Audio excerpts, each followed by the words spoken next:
Ok ragazzi, sono andato in campo con la Headspeed MP Auxetic, un modello uscito ormai nel 2022. Volevo provare un attimino, anche in virtù di quelli che sono i rumors sull'uscita di un nuovo telaio per il 2024. Quale potrebbe essere l'obiettivo di questo video? Se ne è parlato tanto di questo telaio, di questa racchetta. È una racchetta, lo sappiamo, una generalista che fa bene tutto, una tuttofare.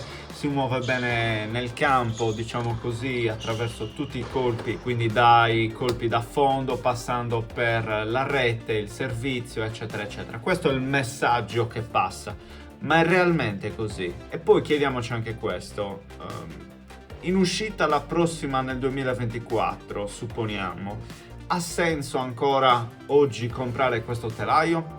Bene, proverò a farvi una recensione diversa proprio in virtù di questi elementi, per non essere ripetitivo e per fare un ragionamento diciamo un po' più obiettivo e costruttivo con voi. Sono andato in campo al CT Decimo Manu con Dani e Lena, che ringrazio entrambi per la disponibilità, e oltre ad averla testata per qualche ora precedente e successiva, visto che è la racchetta che poi sto usando alla fine anche per le lezioni, avendo messo sul mercato poi tutte le Yonex, perché obiettivamente ai fini del gomito purtroppo non me lo posso permettere.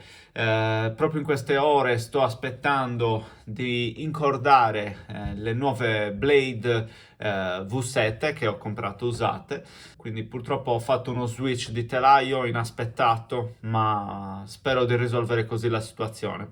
Ed uno dei motivi per cui sono arrivato a questa Speed, come avete visto in uno dei video precedenti, era il fatto che stessi cercando un telaio a bassa flessibilità, perché volevo uscire un attimino dalle rigidità e dai parametri imposti da quello che è un telaio come la Izone 98 della Yonex. Diciamo che nella Speed MP ho trovato degli elementi interessanti, ma prettamente sono rimasto abbastanza deluso. E sapete anche che il test di una racchetta, l'utilizzo, l'adozione di una racchetta è qualcosa di veramente molto personale, quindi le mie sensazioni possono non essere totalmente corrispondenti al vostro approccio al telaio. Cercavo un attrezzo flessibile, l'ho trovato, ok? Però ho trovato anche un attrezzo abbastanza muto. Ed è vero che rispetto al passato con l'Auxetic i telai hanno ritrovato un po' di identità in più, però per quanto mi riguarda io ho trovato questo telaio muto nel suo contatto con la palla, cioè fatico a capire dove sto colpendo, se sto colpendo al centro dello sweet spot, se sto colpendo decentrato, e questo può essere un bene, può essere un male, nel senso che la racchetta potrebbe indicarmi di essere abbastanza stabile di suo, quindi non mi fa capire se io sto colpendo decentrato, e quindi diciamo così mi aiuta. Ok, posso dire questo, la racchetta ha un'inerzia mediamente alta, i dati parametri diciamo ufficiali la danno per un 3,25 punti di inerzia, adesso non so esattamente per quanto riguarda il telaio specifico che io ho provato, però posso dire che questi 300 grammi e questo dato di inerzia fanno una combinazione che la rendono più pesante di quello che è, nel senso che a me non sembrava di giocare con una 300 grammi. Ho fatto diverse modifiche, ho giocato col grip in cuoio, ho tolto il grip in cuoio e ho messo 2 grammi per lato a ore 3, ore 9. Alla fine ho tolto tutto e l'ho utilizzata stock form. Perché? Perché nonostante io sia abituato a giocare su pesi più elevati, 305-310 grammi, cioè obiettivamente non ce n'era bisogno. Sentivo già di avere una buona inerzia di base e un movimento nell'aria del telaio che era simile a quello che percepivo con gli altri telai abituali con cui gioco, insomma, con cui ho giocato. Che cosa mi dice questo? Mi dice che sostanzialmente è una racchetta che chiaramente preferenze personali, mettiamola così, però dal mio punto di vista può giocare già bene così. Poi il può giocare bene è soggettivo. Personalmente ci sono stati un po' di elementi, un po' di inaffidabilità, soprattutto sul diritto. A tratti era una mazza da baseball questa racchetta, invece all'opposto, soprattutto in soluzioni difensive, quando magari mi trovavo a dover recuperare e rincorrere la palla, molto spesso la palla finiva a rete o comunque troppo corta. Da questo punto di vista posso aggiungere che l'angolo di lancio non è altissimo, ma cosa ci aspettiamo? Dopotutto una linea di racchette che nasce per essere un po' la via di mezzo tra una racchetta da controllo e una racchetta, diciamo così, profilata. Tanto è vero che il suo profilo è sui 23 mm, quindi una via di mezzo, 23 costanti. E io l'ho trovata un po' cicciona. Cicciona nel senso, quando la prendo al cuore non è il tipo di sensazione che apprezzo, tra virgolette.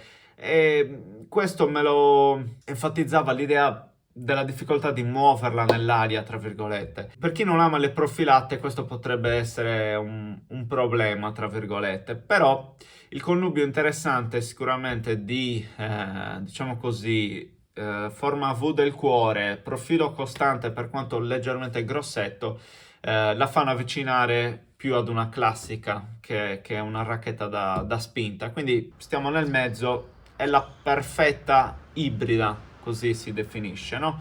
Non ha sicuramente tutta quella aerodinamica che può avere la Ison piuttosto che la Pure Aero, però fa il suo dovere. Il colpo migliore, e questo forse mi ritrovo a dirlo per molti telai, perché anche il colpo con cui io mi muovo meglio, tra virgolette, è il rovescio, soprattutto in slice. È quello che si è rivelato più affidabile in questo telaio.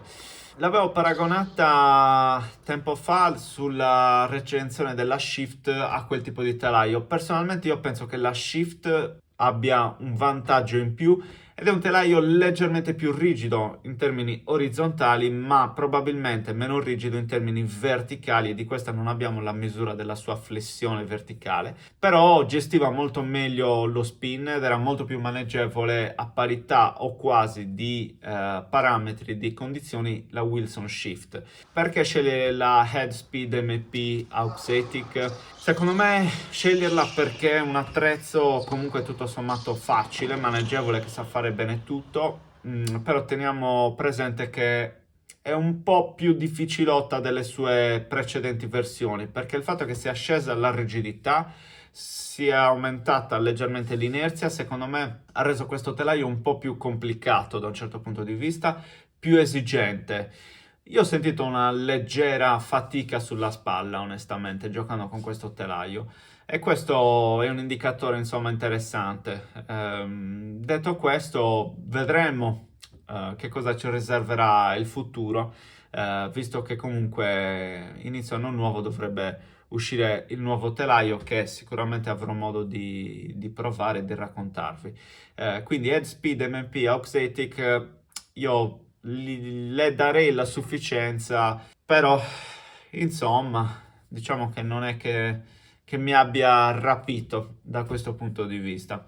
Adesso vediamoci il tie break completo, anzi 2 tie break giocati con Daniel. Godetevelo, e se vi è piaciuto questo video un bel mi piace, iscrivetevi al canale e ci vediamo al prossimo.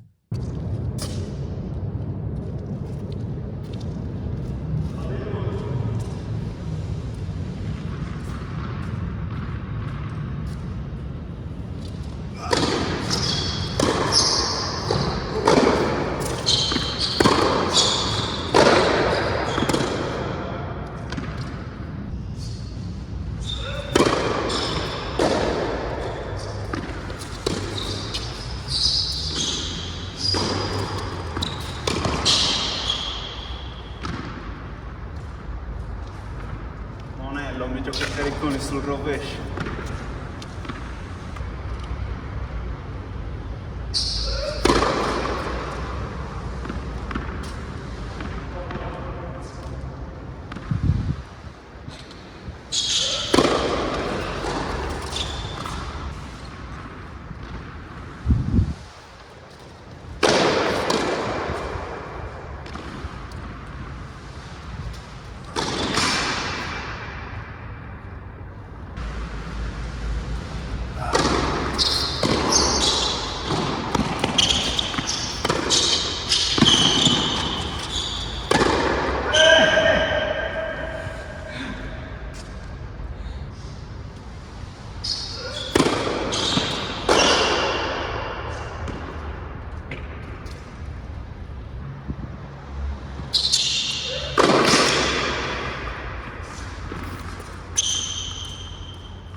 17, la racchetta diciamo che a volte non è molto preferibile, da un certo punto di vista tende ad uscire un po' troppo per quanto mi riguarda.